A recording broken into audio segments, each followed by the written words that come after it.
What's up, GQ? This is Stephen Wonderboy Thompson, UFC fighter, and this is The Breakdown.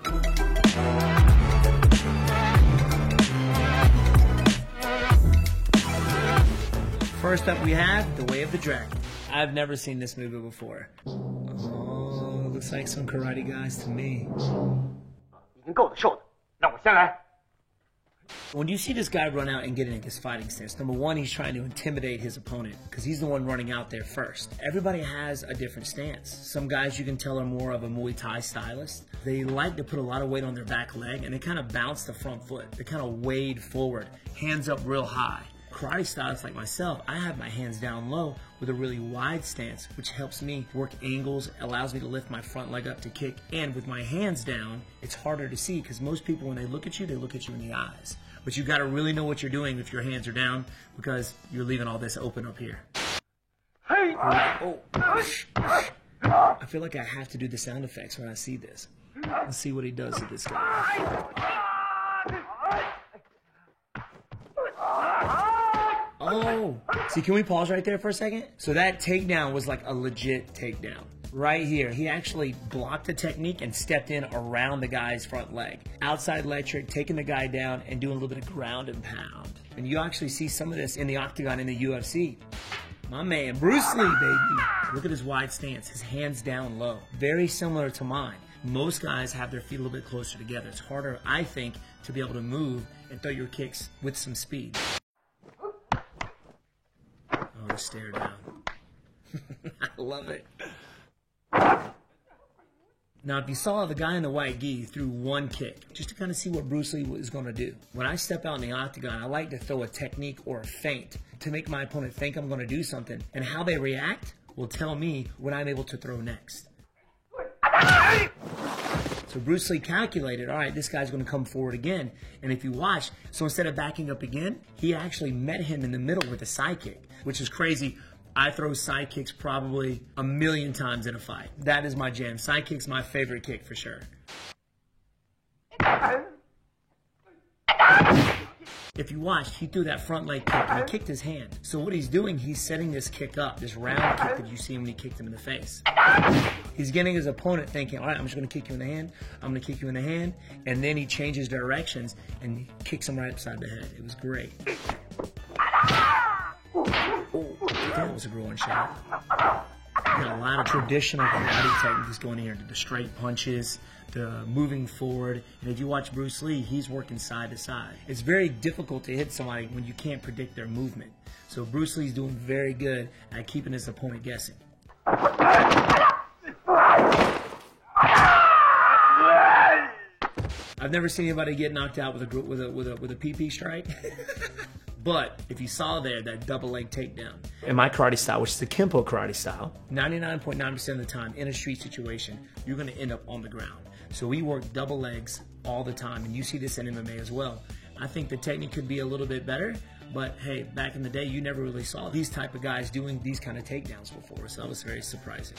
Can we pause right there for a second? Now, if you watch this karate guy, and he's going against two guys on one, I don't think I would go about it that way. In a real situation, my goal is to get my opponents in a straight line. I got to be able to keep my opponents in front of me so I can see them both. I don't want this guy coming up behind me trying to attack me. And I don't care how good you are. If you got two guys on you at once, it's going to be very difficult to be able to fight both if you can't see them. Ooh, body kicks. In a competitive situation, you can't kick to the head once their knees or both hands are on the mat. That's an illegal blow. But you are allowed to kick to the body. That is definitely legal in a competitive situation. You hear a lot of these guys making noises. Well, Bruce Lee is very iconic. The noises. In karate, you hear a lot of karate yells or kias. Kind of sounds like, ah! It gets emotional tint into your technique. If I were to go hit a bag and not make a noise, and then I go hit the bag and I key out real loud, there's a big difference between power and speed in that technique. So what they're doing, they're breathing, they're tightening their abs, they're engaging their core, which makes their kicks and their strikes faster. And you'll see it. I mean, next time you watch a boxing match or an MMA fight, listen to the noises they make. Shoo, shoo. If I could meet one person or even fight one guy, it would be Bruce Lee. And I know a lot of guys who've trained with Bruce Lee that are still alive today, and they said he was a true fighter and a true martial artist. You see the UFC, he predicted that back in the 70s and 60s. He knew all martial arts were going to come into one, and now we have mixed martial arts. So I wouldn't be here if it wasn't for Bruce Lee. Up next, we have the Karaté Kid. Daniel-san, come here. Mr. Miyagi. Show me sand floor. Sand floor. Daniel-san, he doesn't see what his master is doing for him. He's washing cars, he's painting the house, doing all these chores over and over again to build the muscles up in his body to be able to make that technique strong and powerful and actually make it effective and work in a real situation. Wax on, hot. Wax off. Concentrate. See right here, he's doing the wax on, wax off technique, right? Very similar to blocking techniques that you see in fighting, in karate. What did I tell you? Same movement. The punch is coming at you, evading the technique.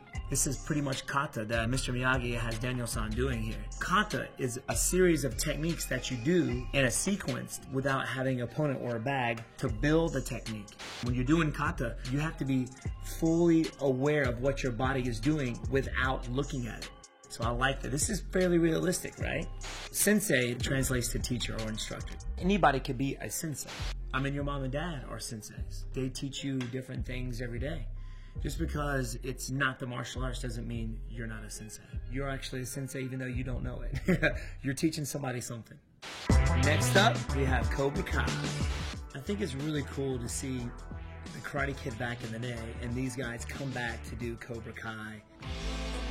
Like in the tunes, got the 80s vibe going. As soon as I wake up, I'm training throughout the day. And strength training is very important. Especially if you're competing at a high level, you have to have some sort of strength to be able to make these techniques work. I don't do a whole lot of road work because I get a lot of cardio in doing bag work and sparring and things like that. But in the fight game, my coach, which is my dad, there's one thing he always says, you gotta have lungs for days and legs for days. Because the power doesn't come from your arms, it comes from your hips, your legs. So I like to see this.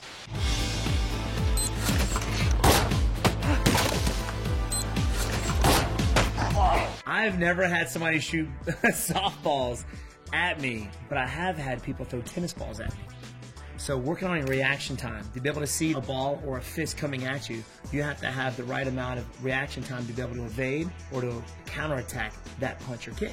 Because when you're out there in a street fight, street situation, or a competitive situation, thinking is too slow. There's no tapping in karate. A rear naked choke done properly, it's very difficult to get out of. And once it locks up, you're done. It takes about 4 seconds to make somebody go to sleep. So I know in a street situation, if anybody grabs me around my neck, I think of that as a life or death situation. The best way to get out of it is to not get there in the first place. I would not want him as a sensei because he's beating the crap out of his student. But I actually spar some of my students as well, very lightly. They think it's cool that they're sparring with a professional UFC fighter. So now you're seeing him start to block these techniques. Over time, he's got this muscle memory down, he knows what blocks to use, and he's keeping his eye on his opponent, which is the ball. Before, he was looking at his instructor and was getting hit, and now he's keeping his eye on his opponent. Oh, what? That wasn't fair. You want a fair fight? Dream on. You can't always think your enemies are going to play by the rules. That is so true of what his master said. In a street situation, the enemy's not going to play by the rules. So you got to be ready for whatever. In MMA, mixed martial arts, your opponent could be a striker, could be a grappler, could be a wrestler. So it's my job to go out there and adapt to my opponent. And if you don't have that adaptability, you're going to be in some trouble. Next up, we have a scene from It's Always Sunny in Philadelphia. All right, stop real quick. I see this all the time. You get this high-level black belt on the mat doing these cool, crazy kicks, and then you look over and you see this kid or whatever trying to mimic what this high-level guy's doing, and they're just looking like idiots. Hi. Okay, now bow. Not to me, Karate Kid, to him. Oh. In karate, we always have a beginning and an end. We come to ready, we tension, and we bow. Now in Japan many years ago, that's how you greeted people. But when we bow, we never take our eyes off our opponent. As soon as you take your eyes off your opponent, that's when they attack. Fight! Block, point, Matt! What? Guys! Pause. There are different places on the body that you get points for. If I block a technique, I should not be able to get a point for that. If I hit to the body, that's a point. Hit to the head, that's a point. Now, if I kick you in the head, that's 2 points. Certain organizations have different point systems, but that's usually how it goes. I got a point! He turned his back to his opponent, which I don't think is a good idea when you're competing with somebody ever. When I fight you, my goal is to try and keep my eyes open the entire time, not to blink. There are people out there that are that fast. I always look right here at the chest. And the reason I do that is because I use my peripheral to see the entire body. If I look at you in your eyes, I can't see your feet. If I look at your feet, I can't see your hands. So I look right here, center mass, and I stare. I've literally seen crowds get into it because the wrong person got the point. I've seen moms, dads fighting because their kid didn't get the point. It's nuts. So I can relate to this as well. Up next, The Matrix.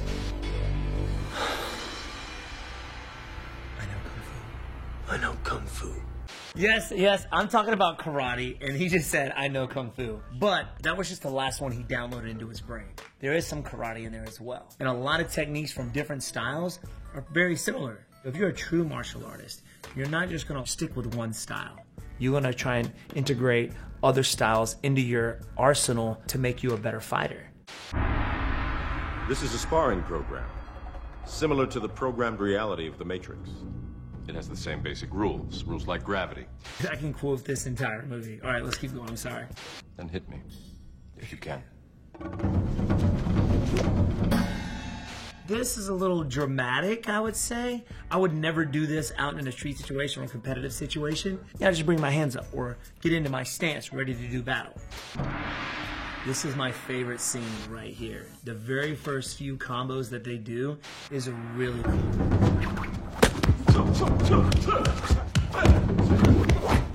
Both of these guys, they had gone through some rigorous training to be able to pull a lot of these techniques off. They were really trying to hit each other, and they were actually blocking with full force to make it as real as possible. I remember them talking about after the fight scene that their arms were so bruised and banged up. So that's why you see a lot of us martial artists do a lot of conditioning the forearms, conditioning the hands and the shins. Whenever I fight, guys will try and kick me in the leg, and I gotta be able to block that kick with my shin. And if it's not conditioned, it's gonna hurt pretty bad. And I've actually seen shins break in a fight. Okay, we're gonna stop that for a second. As y'all know, that is not realistic at all. It's more like a Mortal Kombat move, I guess. A lot of these moves here are really big and really circular. I would never do that. When it comes to the fight game, the less movement that I make to get my punch point A to point B as fast as possible is what you want. The more dramatic or telegraph is what we call it. Be very easy to kind of see those techniques coming. I've had my legs caught a few times. I'm known for my kicks in the MMA world. I've never flown like that, but people will try and catch your feet. I've actually flipped out of guys catching my foot to be able to get my leg free. I've done that before. Catching the legs is a very common thing in MMA. Now, if you watch, one guy is very calm and collective, and the other guy is very jittery and kind of spastic, which is Keanu Reeves' character. You want to stay calm. When you're relaxed, your techniques kind of pull off with more snap. You're more accurate. You're conserving your energy when you're out there too. And that's how I try to fight when I'm out in the octagon. With a spin back kick, I love that. It's one of my favorite techniques. It's a side kick with a spin. And when you spin, you're generating more power and more torque, which makes that technique really powerful. But you got to be careful, because for a split second, you got your back turned to your opponent. So you got to really know how to set it up for it to be effective. I wish I could jump that high and in slow motion. There are different ways to get up when you're on the ground. I wouldn't recommend that. That is a cool way to do it. And I think if I did that in the octagon, everybody would be like, what? More like a breakdance move. So it's like breakdance fighting, I guess you could say. And stop right there. I'm just going to say that's not realistic.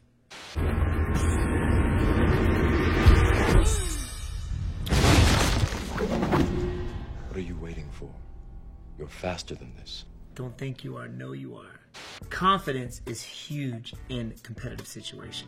And what brings me confidence when I step out in the octagon is knowing that I put in the work, not missing a day. Even though I'm injured or I'm not feeling good, these best fighters in the world make their success happen by knowing they've got it. Now, if you watched here, we talked about this early in Karate Kid, right? Right here. The wax on and the wax off. Kind of the same movement, right? I know what you're trying to do. I'm trying to free your mind, Neo. You know what we call that? We call it ultra instinct. It's a mindset that fighters get into.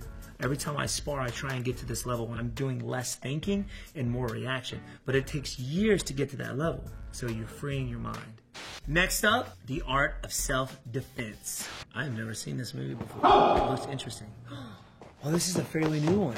Now, if you look at these guys, they're all wearing white gis. If you wear your regular clothes, they're going to get pulled and yanked on. So you get a gi. And a gi represents maybe like a sweatshirt, a shirt, a jacket. And if I can get a hold of your jacket, I can choke you, I can take you down. Some really cool stuff. If you see the belt rankings, you see some black belts, some green, some blue, some yellow in there. Many years ago, you got one belt. It was white. And over time, in the years of training, that belt would start to change colors, would turn yellow from all the sweat and stuff that you put into the belt. And eventually, over years and years of training, that belt will turn black. So it showed the experience that you had in your training.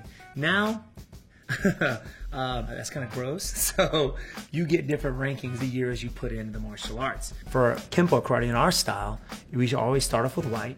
Then you have to go to yellow, orange, blue, green. We have an advanced green, a purple, advanced purple, brown, advanced brown, red, advanced red, then black. Now that takes about 5 to 6 years to be able to get to that first level of black belt. Now, people think if you're a black belt, you're a master. You're the best, which is untrue. Now for me, I'm a 6th degree black belt and I'm still learning stuff, every day. So just because you see somebody walking around or bragging, which they shouldn't be, about wearing a black belt, doesn't really mean much. He's a yellow belt, so you can tell he's just beginner. I can't tell you how many times I see guys that look like this in the school because they are so nervous and not know what to expect out there on the mat. So I just find it funny because I see this look every day. Can we pause it for a second? Now, if you see this guy coming in with a different color gi, when you get to a certain level, you're allowed to wear certain gis. Once you get to blue belt, you're allowed to wear a blue gi. Brown belt, you're allowed to wear a red gi. And black belts get to wear the black gi. So you can tell this guy, when he walks in the room, they're like, all right, this guy knows what he's doing. He's probably a really good martial artist. So let's see what happens. Watch closely.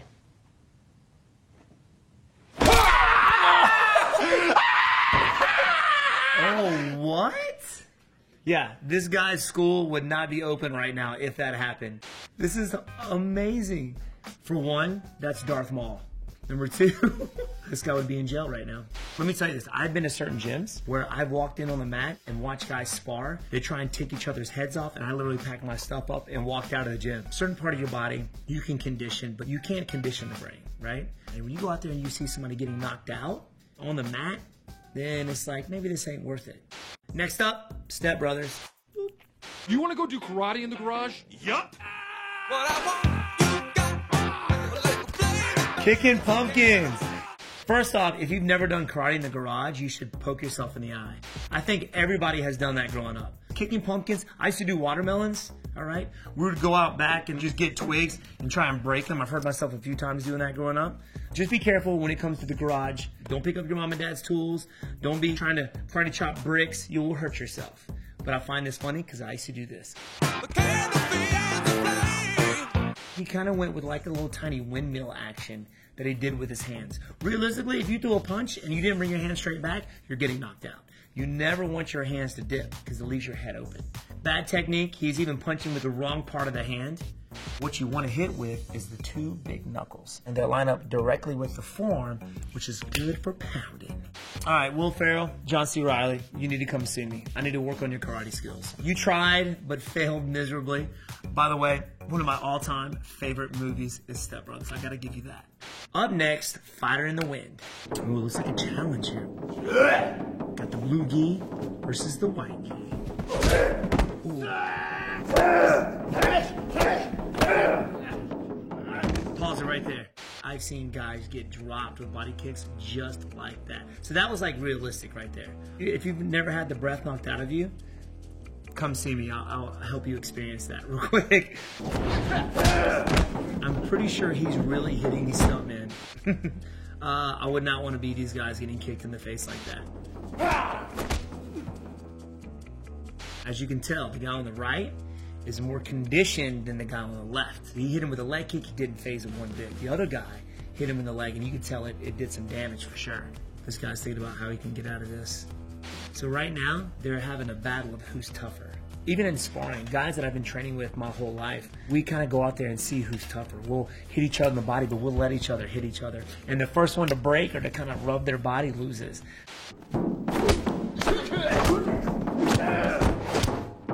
Martial artists, they kind of live by an honor code. You want to fight somebody, but you want to do it honorably. Man to man, woman to woman, whatever. And it's always 1 versus 1. If you send in more than one person out there, it's kind of like, it's pretty cheap.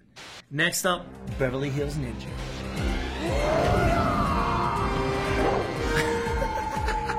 No one messes with my brother! Everybody was...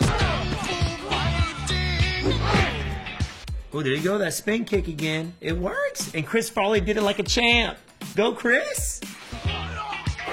Oh, freeze. This is the first I've seen in all the films that I've seen so far, using something other than your fist and your feet to defend yourself with. In karate, we do things like that. We'll have classes to where, all right, I want you to pick something up at home, bring it to class. You can use that to help defend yourself. It could be a lunchbox or a shoe. Here, he uses his belt, which I think is pretty cool.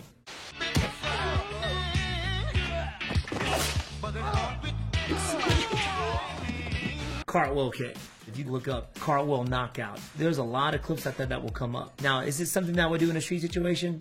Probably not. But I have seen it work. That's it. It's good. So sorry. So sorry. Oh my goodness, I don't know what it is. Something about Chris Farley. I just want to give him a big hug, you know what I mean? Rest in peace, man. If anybody pulls out a knife in a street situation, I'm running. No way will I stand there and try and karate my way out of a knife situation. I'm taking off. And you should too. They're getting beat up now. This scene is nothing but kicks. Jump kicks, flying kicks, side kicks, hook kicks, round kicks. Getting hit with those techniques, you'll be done right off the bat. Spin kick to the dome piece, you're out in a heartbeat.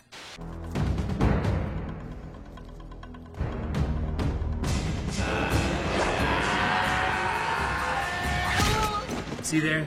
The flying kick. These guys had time to turn around and look at each other and decide, you know what, we're just going to duck. That's why you never do a flying kick. Now, flying kicks were invented to knock samurai off a horseback. A little history lesson for you. Next up, one of my all-time favorite martial artists, Jackie Chan in Gorgeous.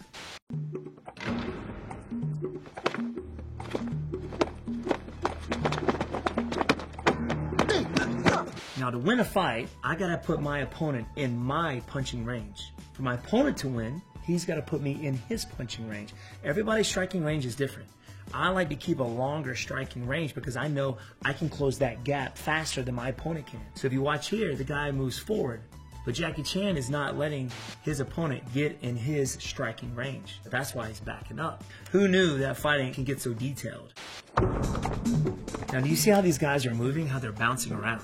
Everybody has two types of movement when it comes to fighting. You have your initial movement, which is the very first movement you make before you throw a technique. Some people call it telegraph. And you have constant movement. Well, if you're really good, you can actually disguise your initial movement with constant movement. It's hard to hit a target that's moving. If you're standing still, pretty easy to hit, right?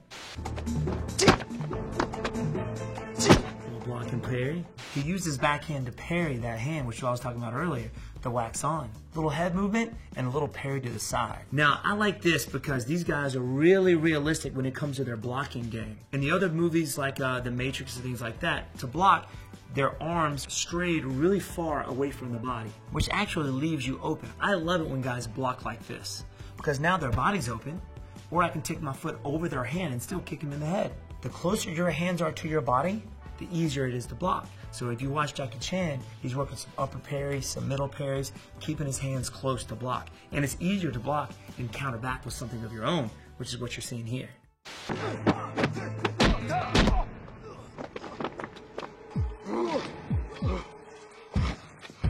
Wait.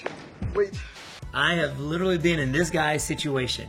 I think the first person that ever made me see stars was my older sister. She kicked me in the head, and it's like these little lights popped out of my head, and I had to tell her to stop for a second, you know?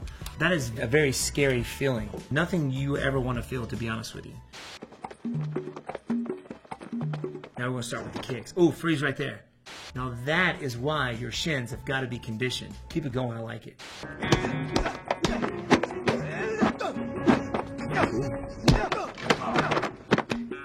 That was a pretty cool combo right there. Pretty good. See him shaking that shin bone now? He's like, man, that hurt. Those leg kicks definitely hurt. You see how close these guys are. You have long range strikes, which is your jab, your crosses, your kicks, and you have close range strikes. So if you're ever hemmed up or up against a wall or a cage or kind of a clinch position like these guys are, you have certain techniques you can throw from there, like elbow strikes, short hooks, and uppercuts from there. And you can even grab a hold of your opponent to throw knees. Oh, here we go.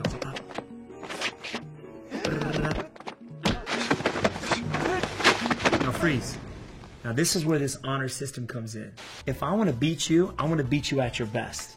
If you fall down, I want you to get back up. I don't want anything to cheapen it. Especially when you're just sparring, you help him up. You want to be honorable in this situation. See, look, he's like, all right, I could hurt you here, but I'm not going to. I like that. That's what being a martial artist is all about.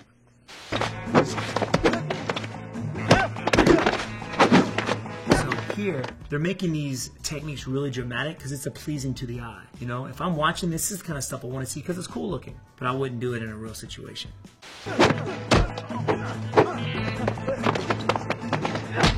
Ooh, that sweet back into the chest doesn't feel good. Come on.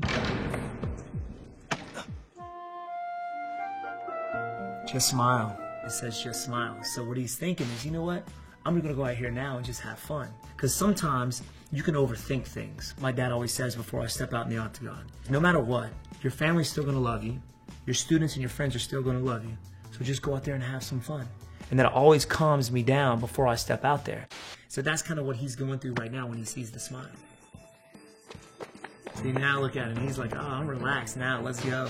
Every time I step out to the octagon, I always come out with a smile on my face. I actually walk out to Tenacious D, Wonderboy, which is a quality song. If you haven't heard it, it's awesome. But it always puts a smile on my face. In the game, there's a lot of guys that try and get in your head by me mugging you or talking a lot of trash, and I eat them up with niceness. I just smile at them. No matter what you do, if it's a stressful situation, think of something that puts a smile on your face. You'll find out that it helps you a lot.